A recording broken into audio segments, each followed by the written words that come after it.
Carni, tacchino e pollo. Prima di andare avanti, iscriviti al canale e clicca sul like.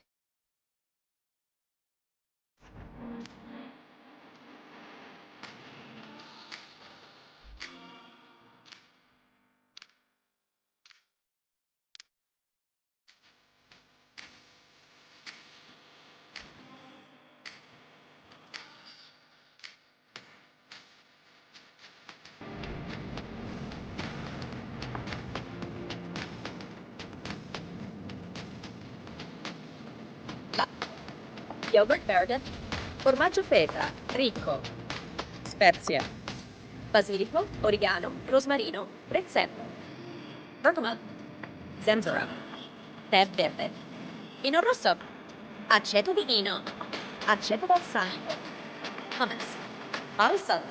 Questi e altri alimenti completano il quadro della dieta mediterranea, offrendo una grande varietà di nutrienti benefici. Vi aspetto nei video successivi.